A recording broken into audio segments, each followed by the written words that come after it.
Hey, my lovelies, welcome back to my YouTube channel. So, if you're just joining, my name is Kelly Glow. I'm into lash and brows, I'm into tattoo, I'm into makeup, and I sell all these products. So, today I'll be working on a pretty damsel. She's not actually a model, we just had to use her as a model. That's why she's not really flexible when it comes to vibing, but she actually tried. My hairstylist is Joyce Touch. She already installed this hair about 3 days ago on her student, and she called me and she was like, please, I had this hair that I would want us to use for shoot. I was like, okay, that's fine. Can I see the hair? And she was like, Doro, the hair has been on her student's hair for a while. I said, why not try revamping it and it comes out good? She was like, okay, let's give it a try. So we did that, and boom, it actually came out nicer and better. Mind you, this hair has been there for like 3 days. So we went on with grooming the brows. You see how I groomed that brows to perfection? Yeah. One thing you need to know is that if your brows are not properly groomed, trust me, you aren't getting a good brows even when you draw the brows. Yeah, you heard me right. And there's one secret you need to know. If you do excessive skin prep, the makeup will end up cracking or breaking. Yeah, you heard me right. So I'm just sticking to my 3 basic stuff. I sprayed the face. I went in with my moisturizer from La Vida. After which, I went in with my sweat block from Julia Diamond Cosmetics. Then, I went in with my foundation. The foundation I'm using is a foundation for chocolate skin, but she's light skin, and it blended perfectly.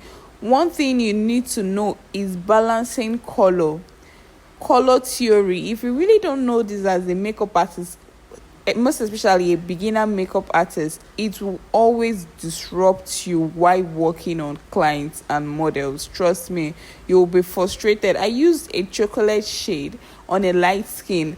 That is because I know that this brand, there are specific brands that have yellow undertone, and it tends to make the client look lighter. So I use this brand, and it blended so well. And this brand I use is my cheek.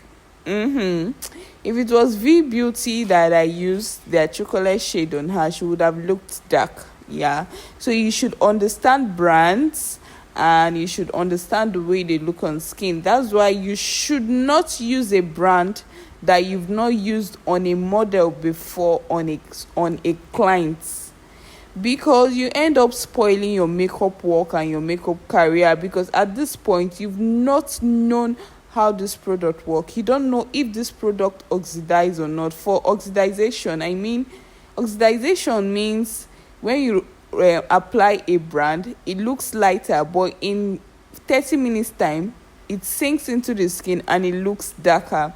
For those of you that don't really understand the meaning of a product or a foundation oxidizing into the skin, that is the meaning of oxidation. And then you should also understand that applying less product goes a long way. Do not pack too much brand if you're working on a client. Just try and do minimal. So then I went in with the eyeshadow. The eyeshadow I'm using is a palette from my blush palette. So what I'm trying to say is that you can actually use your blush palette as your eyeshadow base. That is what I used. And then I used the primer from my cheek. Then I decided to go in with a shade from my cheek eyeshadow palette. I've had this eyeshadow palette for years, because I had this eyeshadow palette as PRO, just like when I started the glam. When I started makeup, this brand gave it to me as PRO. Ever since then, I've been using this brand.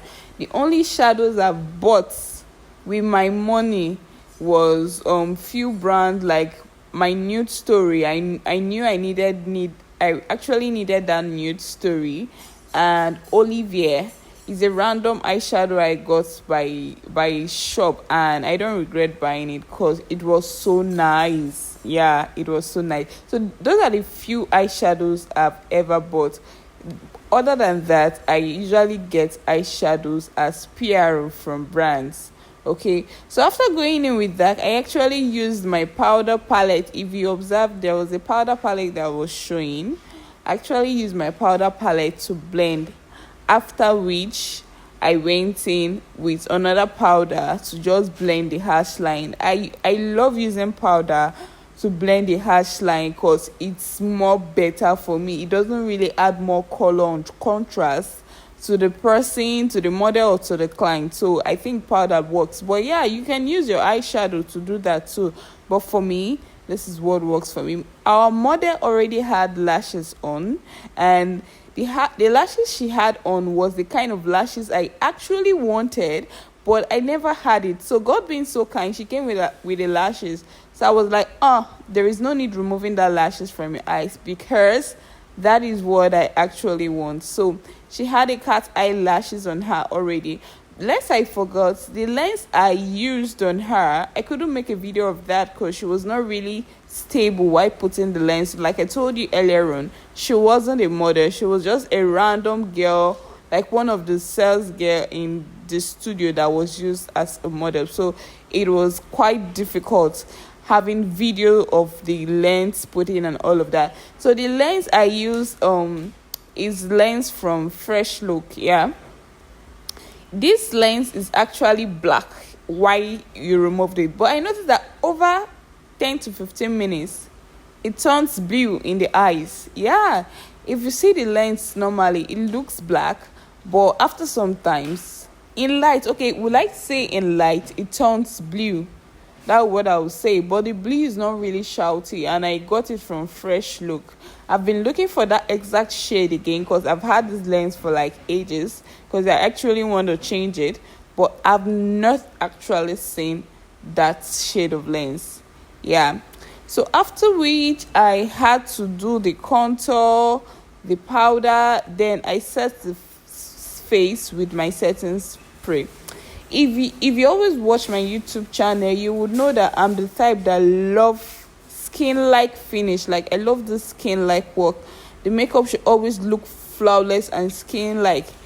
One thing is to have a glam done, and the other thing is to make sure your work look flawless, no matter how hard it is. Even if you're using a low standard brand, you get, but if your job is looking neat, trust me, you would have clients. I'm not trying to over emphasize on this, but I just want to let you know that most times it's not really about using expensive brand. Most times it's knowing your way and having your way around it. Yeah. So after which we went in with the lips, and then there is one thing I want you to know. If you're working on a client, please do not try a new inspo there. Do what you're used to, unless, I repeat, unless the client insists. Do not try a technique that you've not done before on a model, on a client, because it's going to turn into a disaster. Yeah, you heard me right. It's going to turn into a disaster if you try something new on a client. But if it's on a model, trust me, it will not really get that result. Okay, so it's easier to try new things on a model than trying it on a client. So this is the lips. The lips I used is Davila single lips. Davila single lips, and then I used a brown shade from Davila's. If you know me too well, I love my Nigerian brand so much. Yeah, I also patronize foreign brands, but I try my best to push Nigerian brands because, of course, I'm a Nigerian.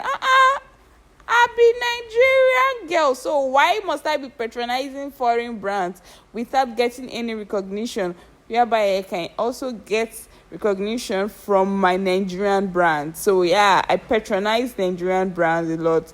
Though they also give me stuffs at PR, but I can tell you that Nigerians are trying. I'm telling you the truth, Nigerians are trying. So the lips is actually from Davila's Cosmetics. You can try them online.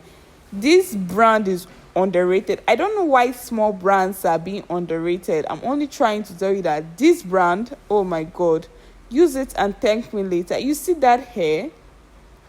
You see that look it gave to the face? See, and most times it's not really about you doing too much.